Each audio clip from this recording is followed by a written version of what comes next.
Eu vim de uma... Aleluia. Eu vim de uma gripe na semana passada, então estou me recuperando aí. E como o pastor já me apresentou, eu me chamo Esther, eu sou de São Paulo e eu sou casada com o André e mãe da Ana Clara, da Maria Eduarda e do Bernardo. E são presentes do Senhor na minha vida, na minha história. Todo mundo falando, né? Só porque eu falei que sou mãe de 3, gente. Todo mundo fica, meu Deus. Só ficou vendo as carinhas. E queremos mais, gente. A gente chega no 5º em nome de Jesus. Agora vocês assustaram, né? Ai, ai. É bom demais, gente. É bom demais ter filhos, construir família e desempenhar aquilo que o Senhor nos chamou. Amém? E eu não sei quantos de vocês talvez conheçam da nossa história, da nossa família. Talvez muitos de vocês ainda não nos conheçam. Eu não vou aqui contar a nossa história, mas eu vou te deixar um bocadinho curioso quanto à nossa história. Mas nós carregamos uma história muito linda daquilo que o Senhor fez na nossa família, daquilo que o Senhor fez na nossa vida. Nós temos 2 filhas pela via da adoção. Uma que chegou aos 2 anos de idade, outra que chegou aos 14 anos de idade. Então hoje eu tenho uma filha de 19 anos. E aonde vamos, a gente tem levado ao Brasil essa mensagem a respeito da adoção. Porque muitas vezes somos uma igreja que somos contra o aborto. Somos contra tantas pautas, contra a homossexualidade, mas não somos a resposta que a igreja precisa. Então esse tem sido o encargo do coração da minha família. Que Deus levante uma igreja não apenas para dizer aquilo que ela é contra, mas que Deus levante uma igreja para dizer que ela é a resposta. E nós cremos que a adoção é uma das formas de Deus redimir. A adoção é uma das respostas que o Senhor tem para a nossa nação e para o mundo. Então, aonde nós temos ido, nós temos falado isso. Não seja apenas contra o aborto, mas seja a favor da adoção. Seja a favor de você talvez se colocar como responsável para aquilo que o Senhor tem para fazer nessa nação. Então, se você quiser conhecer um pouquinho mais da nossa história, você pode através das redes sociais fazê-lo. Mas nessa noite eu vim aqui para compartilhar um pouco de algo que tem queimado no meu coração. De algo que o Senhor tanto fala comigo, que o Senhor tanto toca o meu coração. Eu também, esqueci de dizer, também sou pastora lá em Santo André, São Paulo, da igreja Dínamos. E sou muito feliz de poder desempenhar com tanta alegria esse encargo que o Senhor colocou no meu coração. E eu quero compartilhar um pouquinho hoje com você a respeito da história de um homem que mexe comigo, que me toca, que me leva a uma profunda reflexão. E hoje, pela tarde, quando eu estava ali no hotel e eu lia novamente essa história, para me lembrar de alguns detalhes, talvez, bem provavelmente, vocês conheçam essa história. Quando eu estava ali meditando, orando a respeito disso, novamente o Pai aquecia tanto o meu coração. Novamente o Senhor falava tanto comigo. E eu confesso que nem seria a palavra que eu daria aqui hoje, mas o Senhor me fez lembrar dessa palavra, me fez ir até essa palavra. E eu pensei, poxa, então de alguma forma o Senhor quer tocar vidas aqui essa noite. Eu quero que você prenda a sua atenção, que você possa colocar o seu coração em receber uma palavra do Pai. Esse é o momento mais importante. É quando nós podemos olhar para as Escrituras, sermos confrontados, exortados, direcionados através daquilo que o Pai tem para compartilhar conosco. Eu gostaria que você pudesse abrir a sua Bíblia no 2º livro de Reis, no capítulo 18.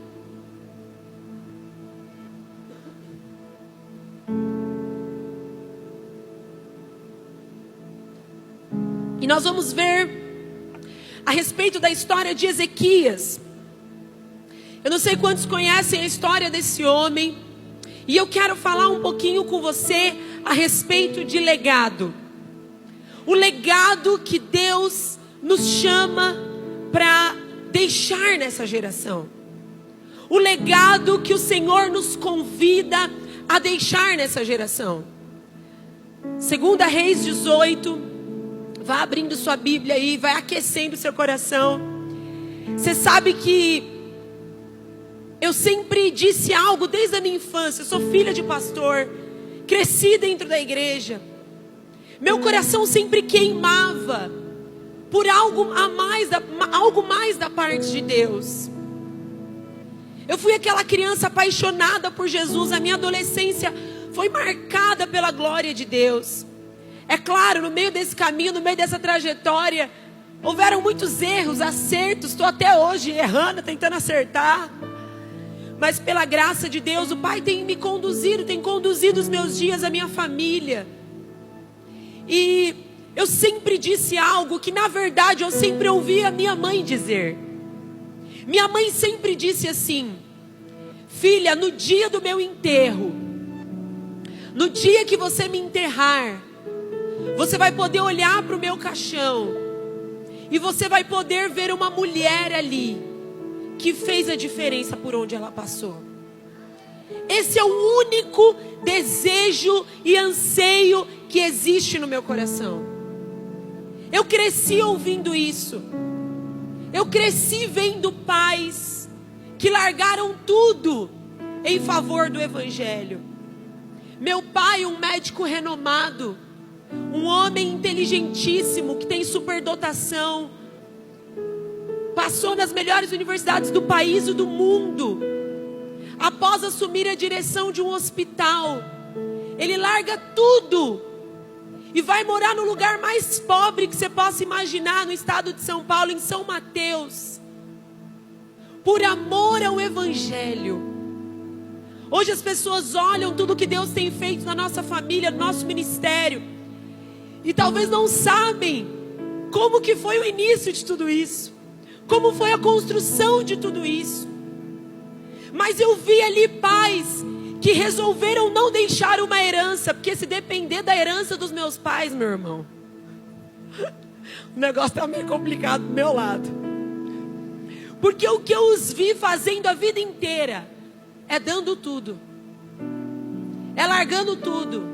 Eu já vi meus pais dando vários carros, eu já vi meus pais dando casa, apartamento.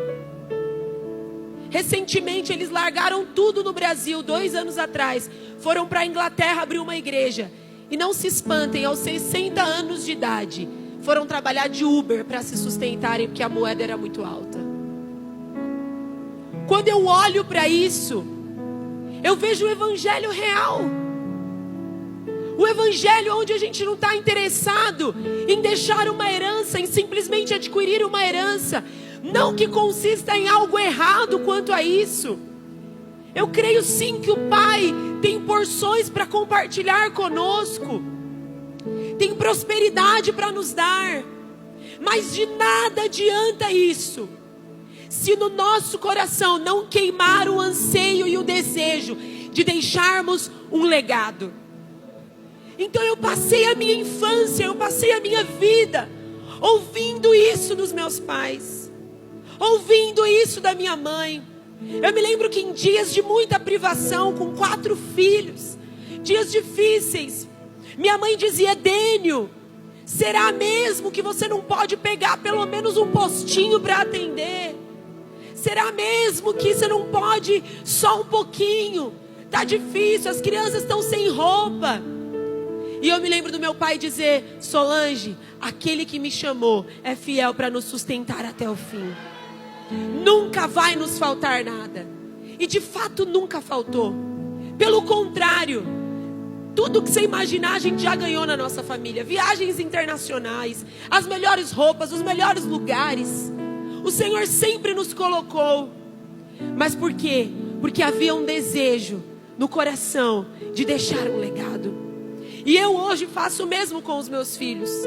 Eu sempre digo a eles: eu não sei quando a mamãe vai embora, eu não sei o dia da minha partida, mas uma coisa eu tenho certeza: eu quero que quando eu morrer, as pessoas possam olhar ali para o meu caixão e dizer: ali existiu uma mulher que amou ao Senhor. Ali existiu uma mulher que se comprometeu, que entendeu que por ela mesma não era possível, mas que se encheu da graça, do favor imerecido do Pai, e andou e trilhou dentro daquilo que o Pai tinha. Eu não sei quanto a você, mas nessa noite, eu sinto que é uma noite de despertamento ao seu coração. É uma noite onde o Espírito Santo quer despertar o seu coração. Talvez o seu coração está adormecido. Talvez o seu coração se acostumou com vir à igreja, se acostumou com mais um culto, se acostumou com mais uma palavra, se acostumou com mais um louvor, com mais um ofertório.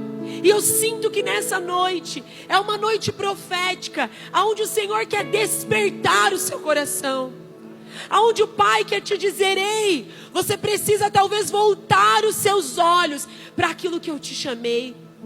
Voltar os seus olhos para aquilo que talvez há 10, há 15 anos atrás ardia no seu peito, que quando você ouvia você chorava, que aquilo que te consumia por dentro. Eu sinto que essa é uma noite especial. Se você já abriu a sua Bíblia, vamos ler 2 Reis, no capítulo 18. Primeiro eu quero te contextualizar da história de Ezequias, de quem Ezequias era, de quem é esse homem. E a Bíblia diz aqui: Ezequias, filho de Acás, começou a reinar em Judá no 3º ano do reinado de Oséias, filho de Elá, rei de Israel. Tinha 25 anos quando começou a reinar, e reinou em Jerusalém por 29 anos. Sua mãe se chamava Abiá e era filha de Zacarias. Ezequias fez o que era certo aos olhos do Senhor, como seu antepassado Davi. Ele era da linhagem de Davi. Removeu os santuários idólatras, quebrou as colunas sagradas e derrubou os postes de Acera. Despedaçou a serpente de bronze que Moisés havia feito, pois os israelitas queimavam incenso para ela. A serpente de bronze se chamava Neustã.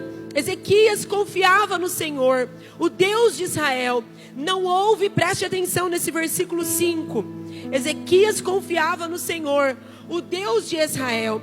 Não houve ninguém como ele entre todos os reis de Judá, nem antes e nem depois. Ezequias se apegou ao Senhor, não se afastou dele, e teve o cuidado de obedecer a todos os mandamentos que o Senhor tinha ordenado por meio de Moisés. Assim, o Senhor estava com Ezequias, e ele era bem-sucedido em tudo o que fazia. Eu quero primeiro te contextualizar de quem era Ezequias. Ezequias era esse homem que a Bíblia diz que não houve rei como ele. Não houve homem como Ezequias. Ezequias aqui depois vai narrar uma época onde houve uma guerra, onde algo travou ali, uma guerra terrível. E Deus é capaz de converter o tempo, de mudar o tempo, de mudar o tempo cronológico por conta desse homem. Esse homem, ele agradava a Deus. Esse homem, ele tinha intimidade com Deus. Ele não era qualquer homem, ele não era qualquer coisa, ele não era qualquer brincadeira. Mas eu quero agora ir um pouquinho mais adiante. Agora que você já sabe quem é Ezequias, aqui da linhagem de Davi, esse homem incrível, surpreendente, eu quero trilhar um pouquinho mais à frente com você. Vamos agora para o capítulo 20. Ezequias está ali, desempenhando o seu ministério, aquilo que Deus coloca para ele, enfrentando guerras, lutando, vencendo, prevalecendo, agradando aos olhos do Senhor. Mas no capítulo 20, olha o que a Bíblia diz que acontece. Por esse tempo, Ezequias ficou doente e estava para morrer. O profeta Isaías, filho de Amós, foi visitá-lo e transmitiu-lhe a seguinte mensagem: assim diz o Senhor, ponha suas coisas em ordem, pois você vai morrer e não se recuperará dessa doença. Se nós formos para uma outra versão, eu estou aqui, eu li essa na NVT. Se nós formos para a NAA, Almeida atualizada, vai dizer: assim diz o Senhor, ponha em ordem a tua casa, porque você morrerá, você não vai escapar. Olha o que acontece aqui. Vamos lá para o verso 2. Vou continuar na NA. Então Ezequias virou o rosto para a parede e orou ao Senhor dizendo: ó Senhor, lembra-te de que andei diante de ti com fidelidade, com coração íntegro, e fiz o que era reto aos teus olhos. E Ezequias chorou amargamente. Vamos parar aqui um pouquinho nessa história. Lembrando, Ezequias, esse homem temente a Deus, para ele conseguir virar para Deus e falar: Senhor, lembra de quem eu sou fiel ao Senhor, eu andei com fidelidade, com coração íntegro, eu fiz o que era reto aos teus olhos. Deus, lembra de quem eu sou. Ele não era qualquer brincadeira, ele não era qualquer coisa, ele era um homem temente a Deus.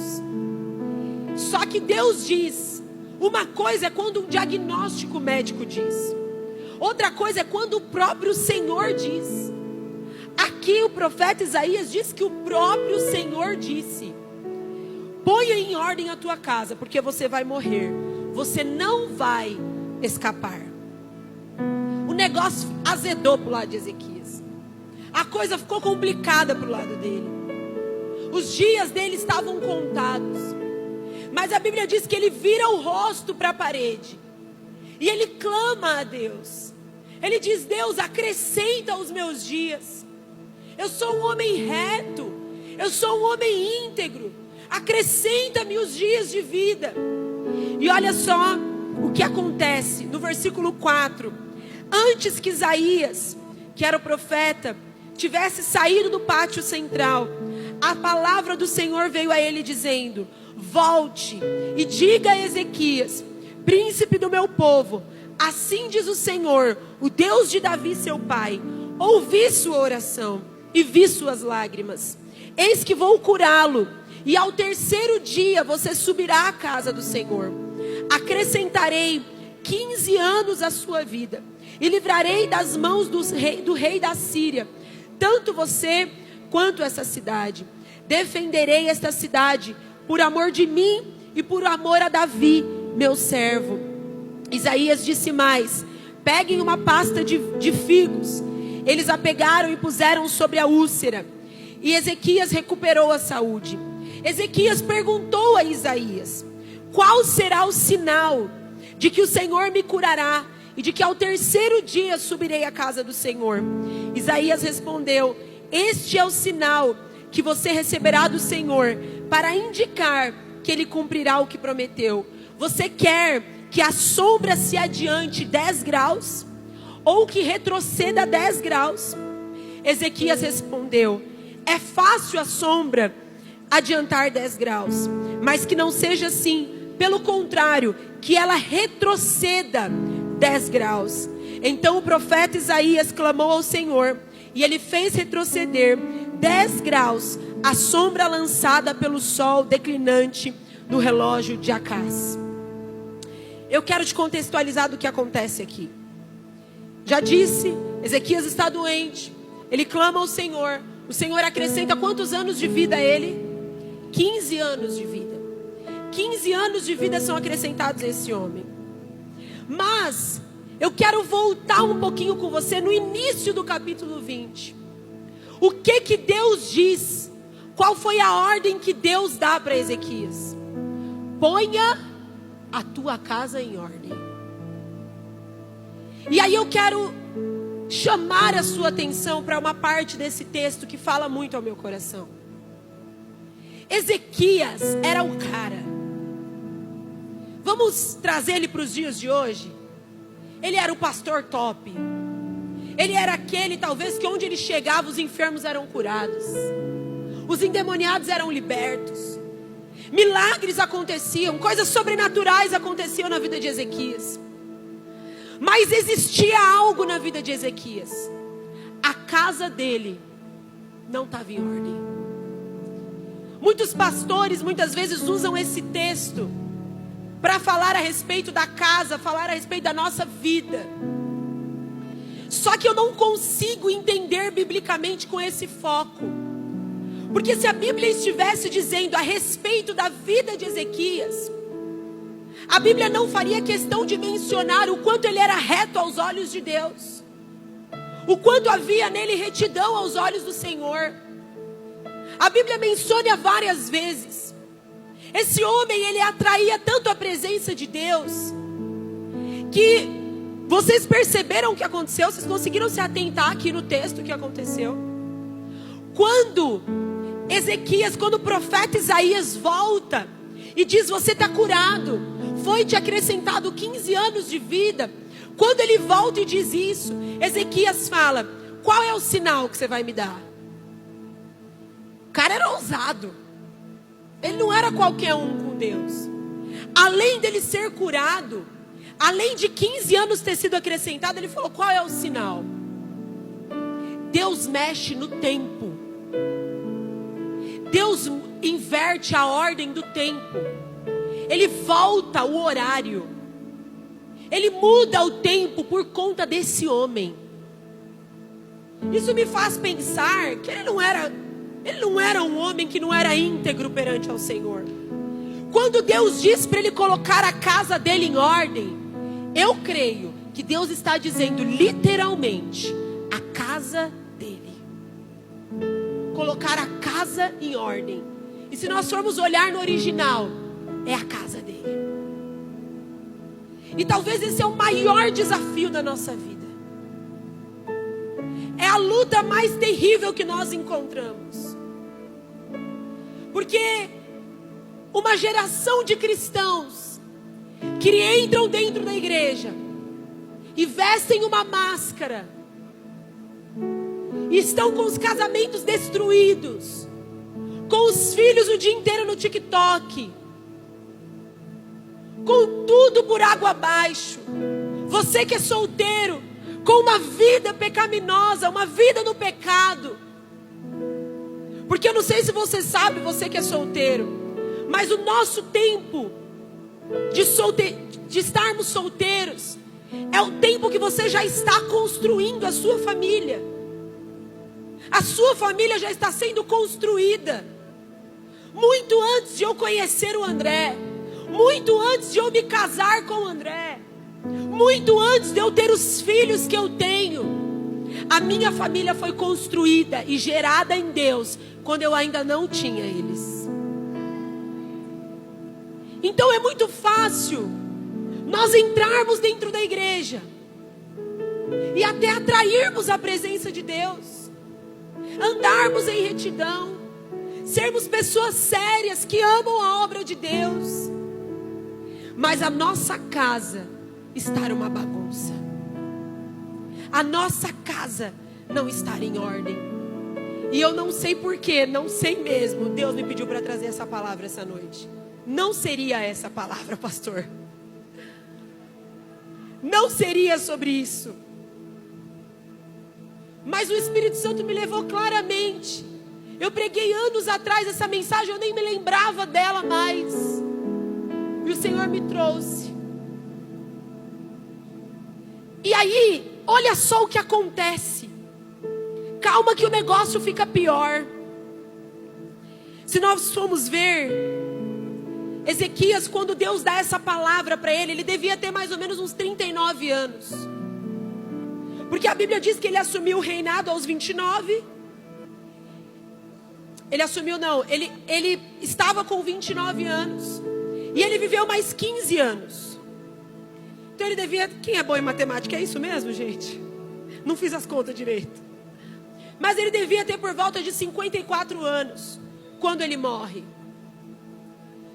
Só que preste atenção, nesse período, desses 15 anos que foram acrescentados, ele tem um filho. A Bíblia diz que ele tem Manassés. E Ezequias, após esses dias que foram acrescentados de Deus, ele continua vivendo seu ministério. Ele continua enfrentando lutas, guerras. Ele continua sendo esse homem cheio do fogo, cheio da unção, cheio do poder de Deus.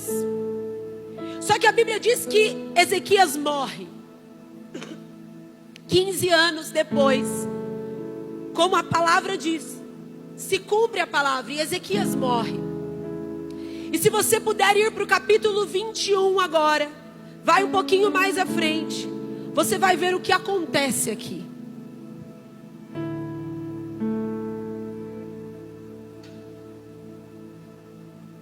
Capítulo 21 de 2 Reis diz: Manassés tinha 12 anos de idade quando começou a reinar, e reinou 50 anos em Jerusalém.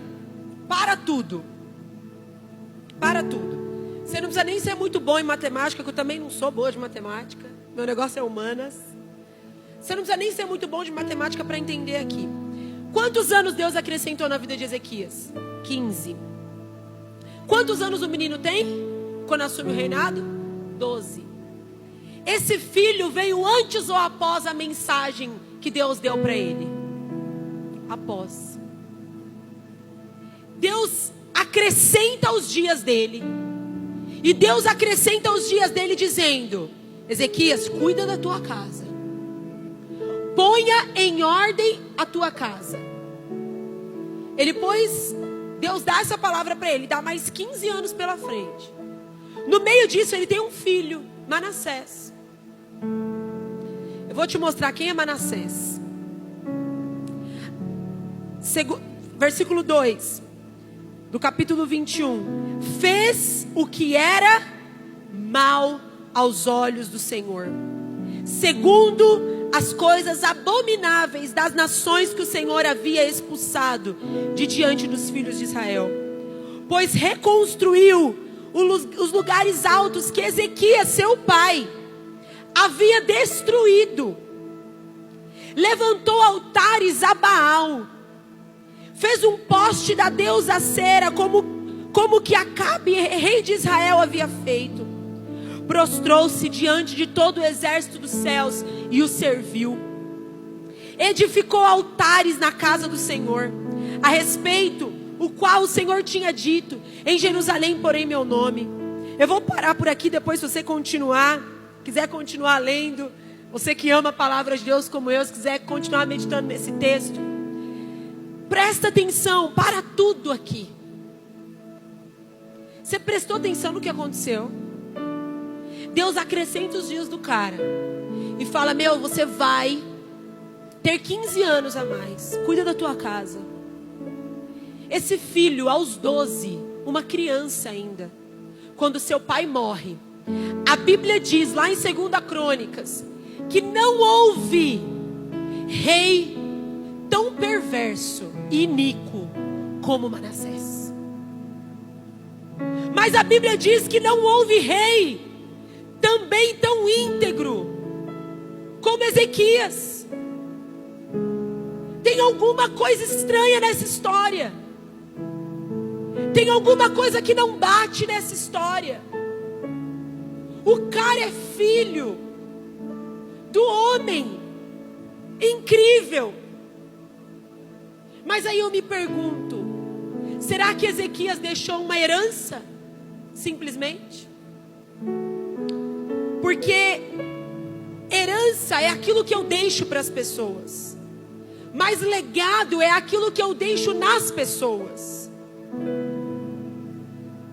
E eu quero te perguntar, com muito amor: será que se hoje fosse o seu último dia, ou talvez se Deus te dissesse que você tem poucos dias à sua frente, você estaria deixando uma herança?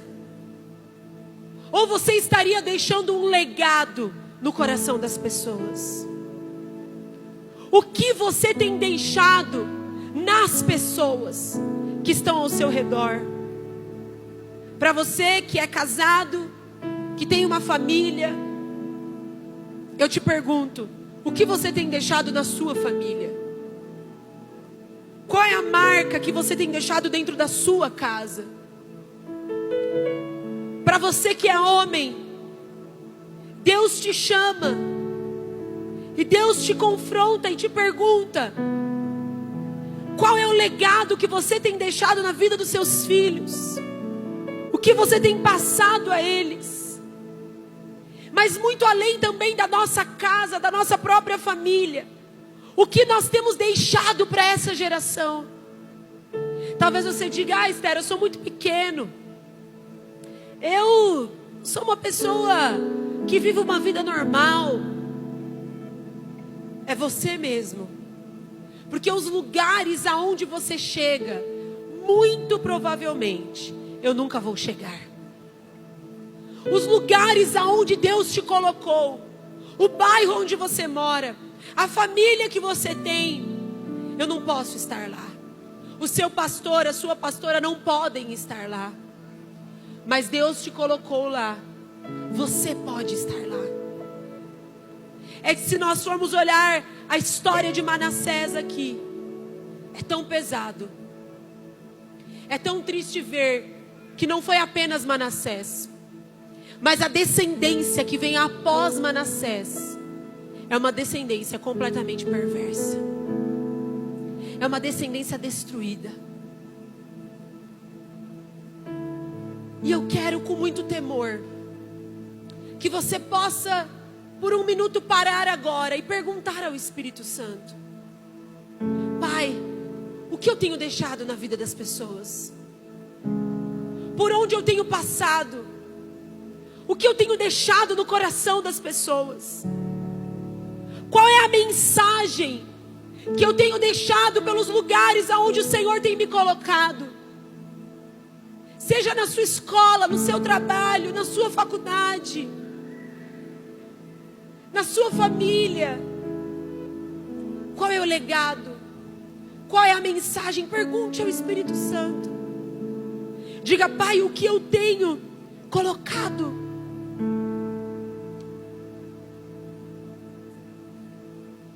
Ei, o Senhor quer te despertar nessa noite. Ele quer despertar o seu coração. Ele quer despertar o seu coração para aquilo que é real, para aquilo que é verdadeiro. Voltar o seu coração para aquilo que é a essência. Eu sei que você sabe, mas nós precisamos constantemente nos lembrar: a nossa pátria é o céu. Lá é o nosso lugar. Lá é o lugar em que nós estaremos com Ele. As coisas dessa terra vão passar. Tudo é tão pequeno. Tudo se reduz a nada quando nós olhamos para a grandiosidade da glória de Deus. Paulo, que é talvez um dos homens no Novo Testamento que mais me inspira.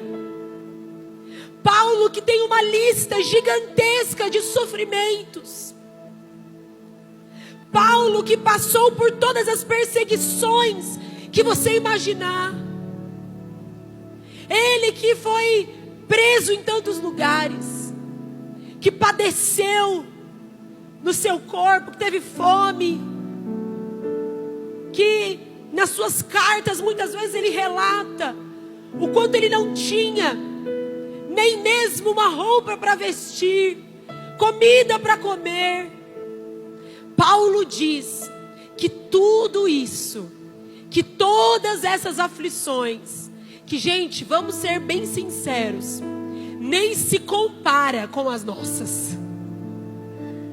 Nem se compara com as nossas lutas. Paulo diz que todas essas aflições se reduzem a nada, perto da glória, da grandiosidade de Deus. Se reduz a nada.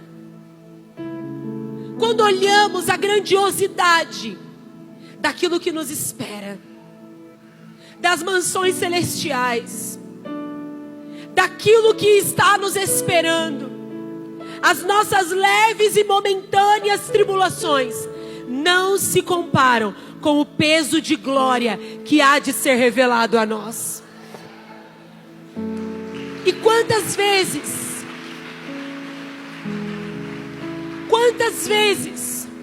nos apegamos àquilo que é tão pequeno, Quantas vezes estamos tão preocupados com aquilo que é tão bobo, é tão superficial, com chateações tão pequenas. O seu casamento talvez está destruído, porque você foi permitindo que coisas tão superficiais, coisas tão sem valor, tomassem o seu coração. Porque não faz de um jeito que eu gosto, já é motivo suficiente para um problema. Mas a verdade é que o Espírito Santo está nos alertando que há uma glória que nos espera, que há algo que está por vir. Quantas vezes as pessoas olhavam para mim e diziam: Esther, você só pode ser louca. Eu falo: de louco todo mundo tem um pouquinho, né, gente? Mas acho que eu sou um pezinho a mais ainda. Você só pode ser louca com 23 anos de idade, adotar 5 crianças, que era 5, tá, gente? 3 ficaram com pastores amigos nossos lá, que tiveram misericórdia de nós. Mas eram 5 irmãos. Você só pode estar louca. Morava num apartamento de 38 metros quadrados, sem condições. Meu marido tinha acabado de largar tudo, um emprego para a Petrobras bom, e vim sem tempo integral na igreja para ganhar muito menos. 11 meses de casada, uma menina. Mas a verdade é que todos os dias essa mensagem era o que ecoava no meu coração. Eu vou deixar uma herança, eu vou ter filhos só para construir um grande patrimônio e deixar para eles. Ou quando eu morrer, eu posso dizer que eu deixei algo dentro do coração dos meus filhos. Eu deixei algo que nada vai apagar, que o dinheiro se vai, a traça e a ferrugem consome tudo que nós temos. Mas aquilo que eu posso deixar no coração das pessoas, isso nunca se vai. O amor que nós damos para as pessoas que estão ao nosso lado, o viver em comunidade, o amar uns aos outros, o tolerar o irmão que é difícil, perdoar aquele que nos atinge, aquele que nos odeia, aquele que fala mal de nós, isso ninguém pode apagar. E o Senhor nessa noite, Ele está te chamando. Ele está dizendo: filha, filho, sai desse lugar de indiferença. Sai desse lugar de talvez apenas religiosidade. E volte-se para um lugar de compromisso comigo. De ajustar a sua casa, de ajustar o relacionamento com os seus pais. Gente, eu tenho família também, e acredite se quiser, a minha família não é nada perfeita. Tem tanto BO, tem tanto problema, tem tanta confusão, igual na sua. É ou não é? Tem inveja, tem briga, tem de tudo. Quando se junta todo mundo, às vezes dá umas brigas também? Ou só lá comigo? Dá umas brigas, dá uns pega pra capar, não dá? Família. Mas a Bíblia está dizendo: coloca a tua casa em ordem. Você que é solteiro, coloca a sua casa em ordem com os seus pais. Honre-os até o fim. Ah, minha mãe é louca, meu pai é cheio de problema. É esse mesmo. Ah, meu marido é problemático. É esse mesmo. Abigail era casada com Nabal, o cara mais problemático e difícil que existia, cheio de problemas. O Senhor está nos dizendo: coloca a tua casa em ordem. Coloca a tua casa em ordem. Aonde estão os teus filhos? Aonde está o teu marido? Aonde está a tua esposa? Aonde estão aqueles que Deus te deu? Isso não quer dizer que a nossa família vai ser perfeita. Eu também passo um monte de tribulação. Mas isso quer dizer que o Senhor está nos despertando e dizendo: aonde eles estão? Aonde estão aqueles que são teus? Que a indiferença não tome conta do nosso coração, mas que todos os dias nós possamos ir diante de Deus e entregá-los na mão daquele que tem o controle de tudo. Ei, o Senhor nos chama nessa noite. Eu gostaria que você se colocasse de pé.